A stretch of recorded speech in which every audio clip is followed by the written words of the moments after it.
Hi there, I'm Liz Nead. I am, in addition to being Kendall Nead's mom, a professional speaker and a business and life coach. And so as a result, Beyond Ball asked me to speak to you about building confidence. Now, there's a reason why you need to be confident, and it's because you know pretty much everything that you need to know about basketball. I mean, yeah, there are new skills to learn and you can always raise your IQ, but a lot of the groundwork has been laid. You know how to shoot.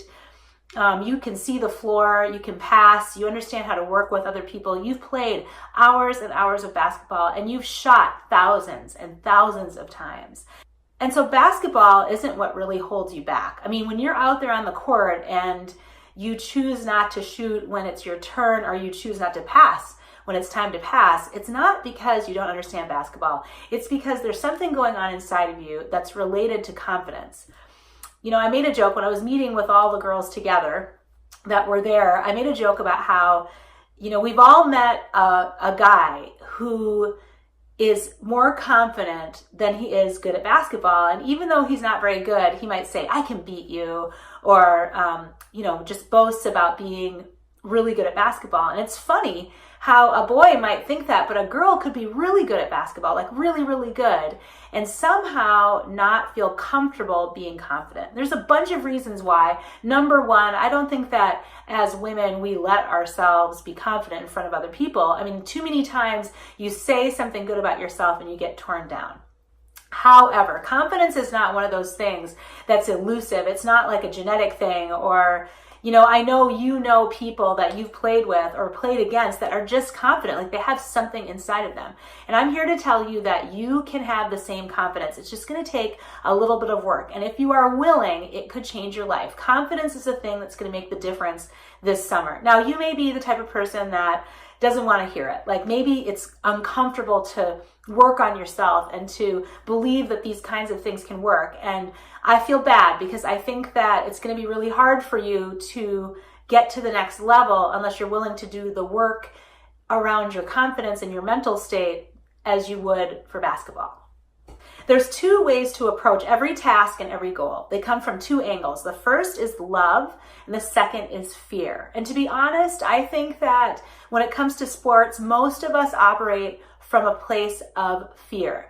And there's a way that you can tell whether something is fear-based or whether something is love-based. When something is fear-based, it creates anxiety and stress, but you do the thing to kind of get rid of the anxiety and stress. So, I'm going to, rather than describe it, like to really try to describe this psychologically, I'm just going to give you things that you can recognize whether fear is the thing that's driving your performance. So first, number one, fear will make you do things because you want to avoid negative consequences. Like you want to avoid being taken out of the game. You want to avoid people thinking that one person is better than the other. Maybe you want to avoid not getting past the ball. And so you do certain things to make sure that doesn't happen. Like maybe you don't shoot because if you don't shoot, you don't miss. And, a bunch of missed shots, maybe bad shot selection, you might get pulled out. That's an example. Fear will drive worse things. When you're afraid and when you're anxious, it's easier for someone to get in your head, to drive past you, to break down your defense, to make you question whether or not you should be doing what you're doing.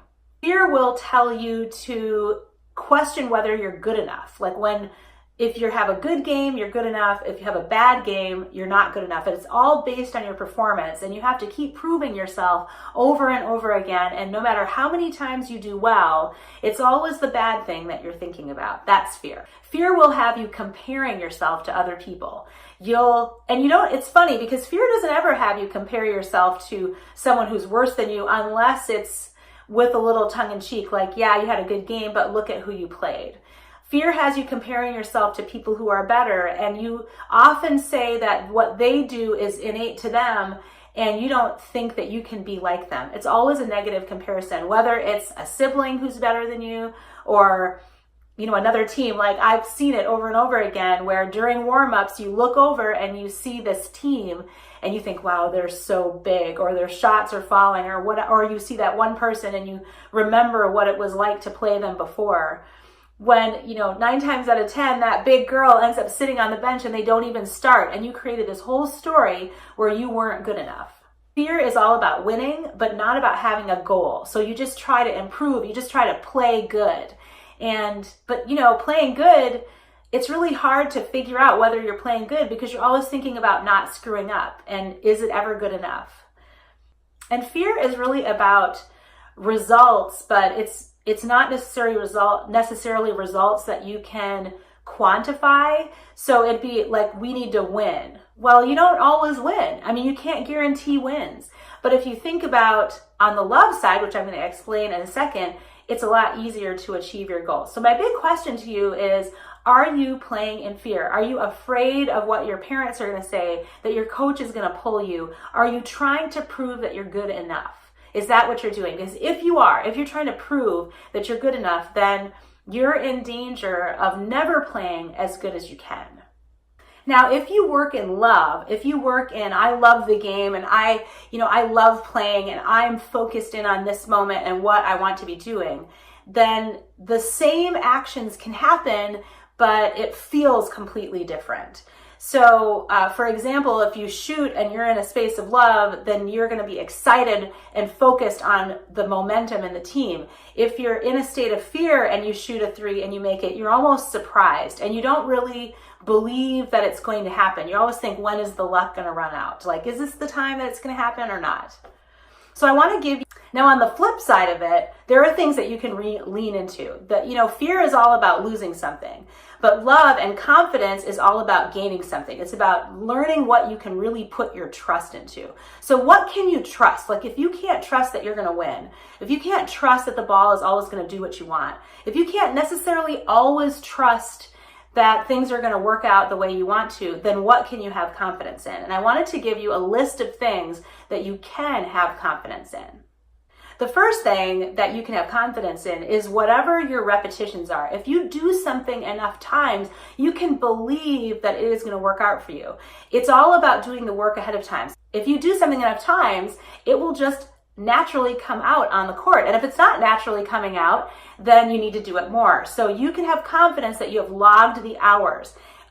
Picking a time, picking a move or something specific that you want to work on by yourself or with your team, and doing it enough times that it almost feels stupid. It's like overstudying for a test and you already know it, but you're just doing it one more time. That will build confidence. There's also a process that builds confidence, and that you believe something, you act on it, and then you either succeed and keep repeating it, or you fail and you learn. But you believe and you act, succeed or fail, continue on learning from what is going on. And if you understand that, then the goal isn't always to get it right. It's to do it and continue to learn. It's not about success or failure. It's about believing, acting, and then adjusting depending on what happens. Another way that you can build confidence is just by teaching other people how to do something, being a leader and reinforcing the things that you know. The more you teach it, the more confident you are that you understand it. One really big one is doing it anyway. You can build confidence by, when you're afraid to shoot or to drive or to try that new move, you do it anyway. When you are so tired and you've played your 4th game and you have another one coming and you're feeling exhausted and you push through it and you do it anyway, you are going to build confidence that you have the capacity not only to push through the struggle and the challenge, but also that you'll be able to handle it no matter what happens. You got to know that you're still intact, whether it works out or not. You can have confidence in the big picture. If everything is about the shot, you're going to crumble in fear. But if you remember that most coaches at the next level, most coaches in high school too, they want to see confidence. They don't want to see it work out perfectly every time. They want to see someone who loves doing what they're doing more than they're afraid of what they're not doing. So being able to see the big picture and remember why you're here, that you're not just there for the win, you're not just there for your points or for everything to go perfectly, that you are doing this because you have a bigger goal to accomplish. At the end of the day, confidence will give you something so that you can get through difficult times. And it's not let me just remind you, it's not like there's a confidence fairy. Your parents can't give you confidence. Your coach cannot give you confidence. Even the previous things that have happened to you can't give you confidence. The only way that you can get confidence is by doing these things over and over. And every time you learn that you can go further and faster and harder, you can tuck that away for next time, and then you have a new thing that you have to break through. You're going to get a piece of string from your coach, and I want you to imagine that this is this string, which is so big that it's going outside of the sides of the video, that this is your capacity to do things, okay? Maybe this is from this end to this end. This is everything that you're capable of doing. The things that you've learned over hours and hours and hours of being in the gym, okay? And this is what everyone's bugging you about. This is what your teammates already know you're capable of, what your parents keep yelling at you about, and they hope that someone will give you a chance. I mean, this is really what it is. This is your capacity. But the thing about confidence is that if you don't have confidence, then it will eat away at what you're capable of doing in that moment. So if you take a shot and then think, well, my shot's off, that reduces your confidence. If you slouch your shoulders every single time something goes wrong, that is another thing that will erode your confidence. If you back off every time things get hard because you're afraid of looking stupid or you're just afraid of something, that erodes your confidence. And now you have less to work with. If you don't do the work in the gym and keep repeating the actions, I don't care how good you think you are or how down on yourself you are, there's another less confidence. If you believe in your parents' view of you more than you believe in yourself, that's another confidence. If you put all of your eggs in the basket that your coach has to believe in you, that will erode your confidence. If you think that starting matters or that people recognizing you as being something good, that will erode your confidence. And all of a sudden, even though this is everything you're capable of doing, this is what you'll be able to play with. And I want to tell you something. People who have confidence often use their abilities and their skills at a higher level than someone who is way more talented but has less confidence. Like, confidence is a thing, right? If you only can do 3 or 4 things well, but you're willing to do them because you're confident, you are going to play better than someone who has 1,000 things that they can do well, but because they're afraid, they're only allowing themselves to do this. And I just want you to know something. Everyone does it. Everyone in the world, including me, I think I'm a super confident person, but everyone worries and has to decide whether they're going to use all of their capacity or just part of their capacity. So you're going to have that string. And what I want you to do is, before every game, I'm going to ask you to decide, what are you willing to do? And we're going to come up with goals, and you're going to work on your goals during the practice times, in between games, but in between tournaments, I should say. And you're going to give yourself confidence. You're going to decide that you are going to do it anyway. And you're going to decide that you're going to block out negative messages, and that you are not going to care how much time you play or whether you start, because those are not things that have to do with what you're capable of. And you are going to decide that you are going to do the things that you need to do in order to get where you need to go. And you're going to have expanded confidence. The other thing that I want you to know is that, let's imagine that this is your team and you have 5 players, and this is 5 players with full confidence. But if you have someone who's not willing to play at their level, you've just lost your capacity as a team. If you are not willing to include someone because you are not confident, you just lost some capacity as a team. You want the full capacity of your whole team, and that's part of leadership. That's part of confidence, that you do anything you can to make sure that everybody is playing at the highest capacity they can. So the other thing that you can do is ask your teammate, they should have a string as well, and say, where are you at right now? Are you playing here?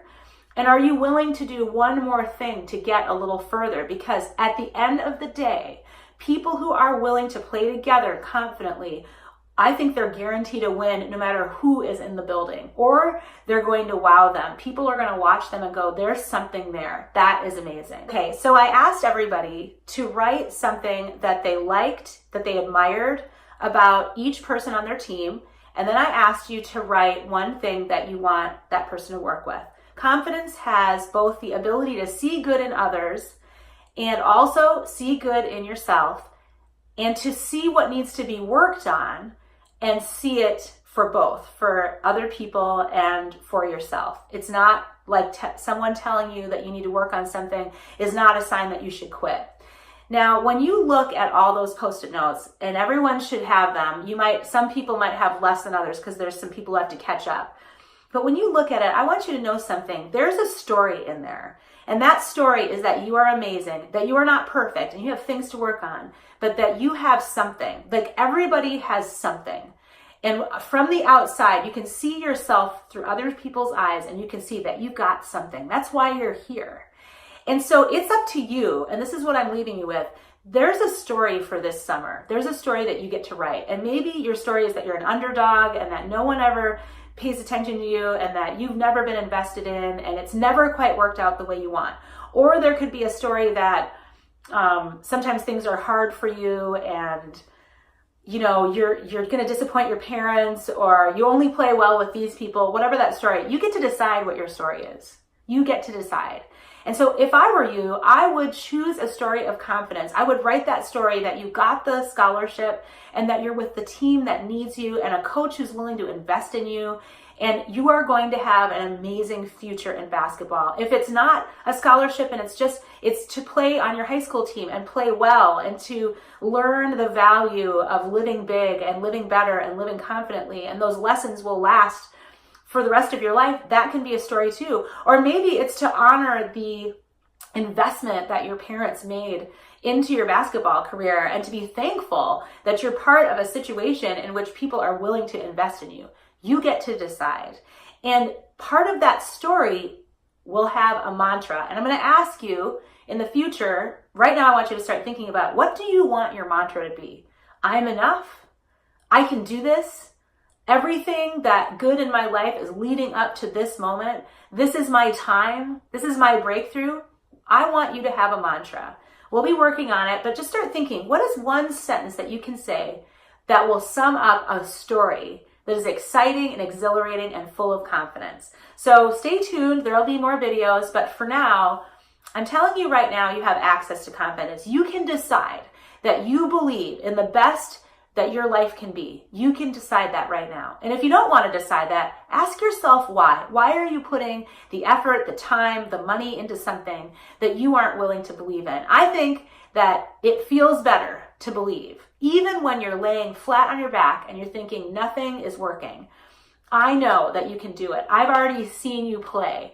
The other people in the gym saw you play, your parents, your family, your coaches, and they all think that you're worth it and they all think that you're good enough. And so now it's your turn to live that out. And I can't wait to see how this confidence builds up into the next games. It's going to be fun.